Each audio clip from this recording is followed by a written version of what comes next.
Friends welcome to a new blog केमन आछो तोमरा आशा करी भालो आछो आमरा अनेक अनेक भालो आछि और आज के हलो पयला जानुआरी अनेकटा नतून ईयार शुरू हये गेल तो एइदिके आमरा जाबो पिकनिक करते सेजोन्नो रेडी हये गेछि काছেই যাবো কামারপুকুরের ওইদিকে মান্দারণে যাবো তো চলো তোমরা ভিডিওটা পুরোটাই দেখতে থাকো সমস্ত কিছু তোমাদের সাথে শেয়ার করব আর খুবই তাড়াহুড়োর মধ্যে আছি তো চলো যেতে যেতে আবার তোমাদের সাথে কথা হচ্ছে আর দেখা হচ্ছে জানো তো দিদি আর বোনপো আজকে বাড়ি চলে যাবে সেজন্য ওদেরকেও টাটা করে দিলাম আর ব্লগে একবার দেখিয়ে দিলাম আর আজকে জামাইবাবু আসবে তো জামাইবাবুর সাথে বাড়ি চলে যাবে আর এইদিকে আমরা বাস স্ট্যান্ডে চলে গেছি আমাদেরকে দাদা দিয়ে গেল আর কাকিমাকে আগেই দিয়ে গেল তারপর আমাকে আর বোনকে দিয়ে গেল চলো গিয়ে দেখা করছি আবার 2000 years later আর বন্ধুরা দেখো আমরা কামারপুকুরে পৌঁছেও গেছি আর এখানে একবার পার্লারে যাব আইব্রো করাবো আইব্রোটা এত বাজে অবস্থা হয়েছে তো আইব্রো করিয়ে তারপরে আমরা যাব আর এটা হলো কামারপুকুর চটি এই যে এখান থেকে আমরা বাস নিয়ে নিলাম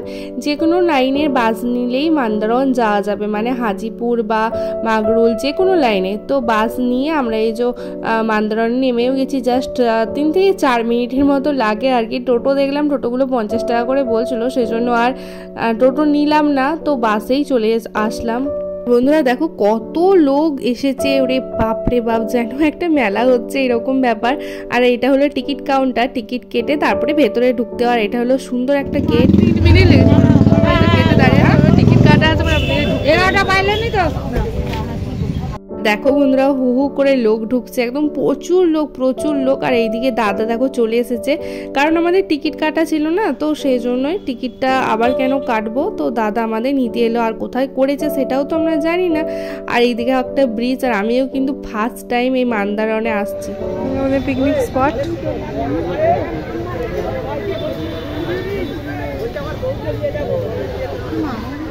অঙ্ক আমাদের ভাত বসে গেছে পৌঁছাতে না পৌঁছাতেই দেখো আমাদেরকে চপ মুড়ি খেতে বসিয়ে দিয়েছে তবে পিকনিকের এই চপ মুড়ি মিস করা মানে অনেক কিছুই মিস করা তাই না আর ভীষণ কিন্তু টেস্টি লাগে খেতে তারপরেই দেখো আমি এইদিকে বসেছি চাটনির জন্য যা যা লাগবে সেগুলো কাটাকুটি করার জন্য আর দাদারা আর বৌদি তো অনেক কাকি এসেছে একদম সকাল না হলে কিন্তু এখানে সেই দিনকে স্পট পাওয়া খুবই মুশকিল রান্না করার জন্য তারপরে এইদিকে দেখো হচ্ছে চাটনি আর এই দাদা অনেক কিছু রান্না করে ফেলেছে আর রান্নাগুলো খুব ভালো করেছিল জানো তো তারপরে এদিকে কাকিমা কড়াইয়ে দিয়ে দিল তেল এখন চলছে পাপড় ভাজা পাপড়গুলো একদম দেখো কি সুন্দর ভাজা হচ্ছে পাপড় ভাজতে ভাজতে পাপড় খাওয়া হবে না এটা কি হতে পারে তাই না আমি কিন্তু সবজি কাটতে কাটতে বাদ পড়ে জানি ওইদিকে আমাকে দাদা খাইয়ে দিয়ে গেল আর এইদিকে মাংসের ঝোলের জন্য আলু আর পেঁপেগুলো ভাজা চলছে আর এইদিকে দেখো কত লোকজন এসেছে পিকনিক করতে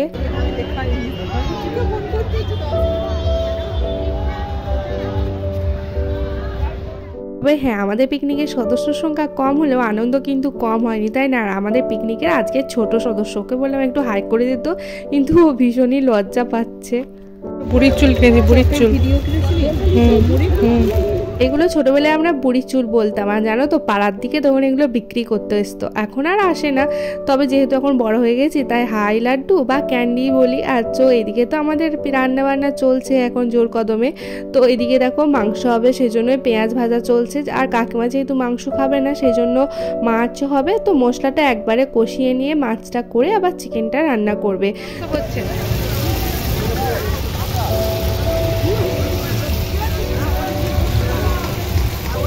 আমাদের তো ওইদিকে রান্না বান্না চলছে তারপর আমি বোন আর ভাইপো যাচ্ছি একজনকে আনতে দাঁড়াও তোমাদের দেখাচ্ছি ওই দেখো আসছে তোমরা কি বুঝতে পারছো ও মেয়েটা রাগ করে বসেছিলেন বাড়িতে আসলো না আমাদের সাথে তারপর আর থাকতে না পেরে চলে এসেছে একা তো তারপরে ভাইপোকে বললাম যে এখান থেকে একটা খেলনা কিনে দিই সেই জন্যই একবার দাঁড়ালাম আর এখানে কিন্তু মনে হচ্ছে কি যে পিকনিক স্পট মনে হচ্ছে যেন মেলা বসেছে একটা ছোটোখাটো আর এইদিকে দেখো কত খেলনার দোকান মানে প্রচুর দোকানপত্র বসেছিল আর 25শে ডিসেম্বর পয়লা জানুয়ারি এই দুটো দিনই একটু বেশি ভিড় হয়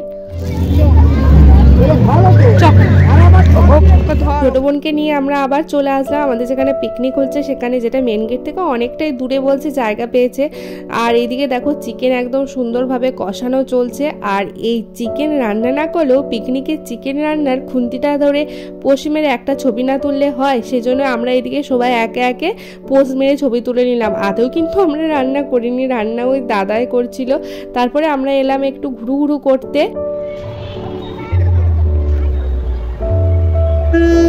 যখন রাস্তা দিয়ে পেরিয়ে যেতাম না তখন এই কটেজটা দেখা যেত, ভাবতাম যে এটা একটা সুন্দর কটেজ। ও মা, গিয়ে দেখি কিচ্ছু নেই, কাঁচের ভেতর দেখলাম অনেকগুলো খালি মাছি আছে।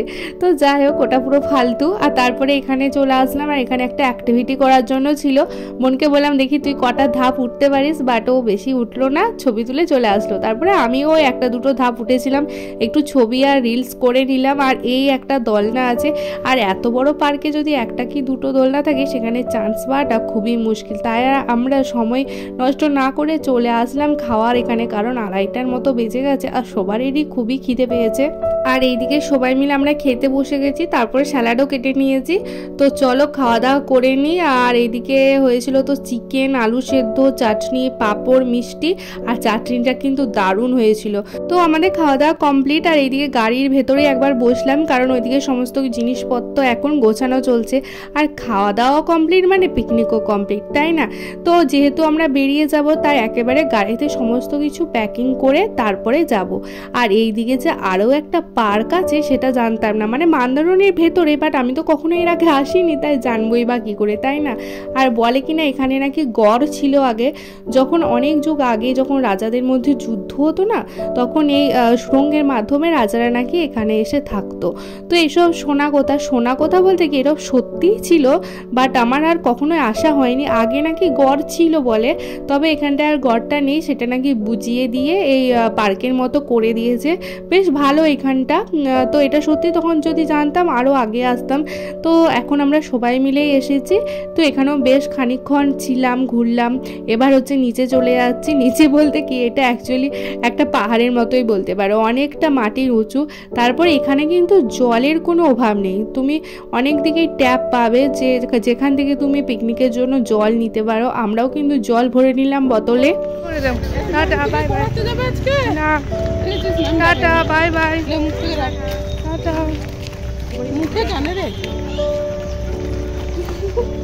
আমরা গাড়িতে উঠে পড়েছি, আর এবার সামনের গেট দিয়ে আর বেরোয়নি, ওই বাইপাসের গেট দিয়ে বেরিয়ে গেছি। আর এবার মন্দারমনি থেকে এবার আমাদের সোজা বাড়ি। আর এখান থেকে না ছোট্টি বাড়িটা খুবই কাছে। তো ছোটো বোনপোর সাথে দেখা করার খুবই ইচ্ছা ছিল, ও যেহেতু পড়তে আসে, বাট আজকে আবার ছুটি, পড়তে আসবে না, তাই আর দেখাও হলো না। আর আজকে না কামারপুকুরে ছিল কল্পতরু উৎসব, তাই কতটা ভিড় দেখো, প্রচুর ভিড় ছিল লাহা বাজারেতে। চলো বাড়ি গিয়ে আবার কথা হচ্ছে। আর আজকে যেহেতু 1 জানুয়ারি, মাকে ভিডিওতে নেব না সেটা কি হতে পারে? আর বাবা তো ক্যামেরাতে আসতেই চায় না।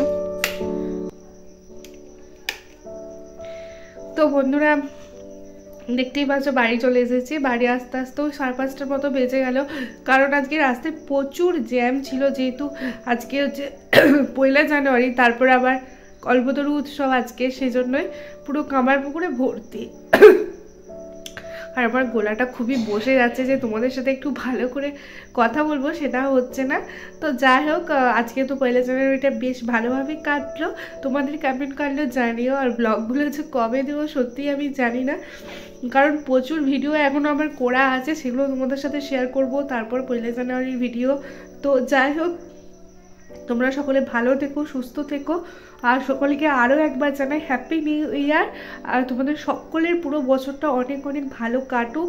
তোমরা সকলে সুস্থ থেকো, ভালো থেকো, এটাই চাই। আর তোমরাও আমার আশীর্বাদ করো, আমার পাশে থেকো, যেন আমারও সকল ইচ্ছা প্রার্থনাগুলো পূরণ হয়। আর তো চলো দেখা হবে একটা নতুন ভিডিওর সাথে। ভিডিওটা এখানেই এন্ড করে দিচ্ছি। তোমরা সকলে ভালো থেকো, সুস্থ থেকো। তো আজকের মতো টাটা।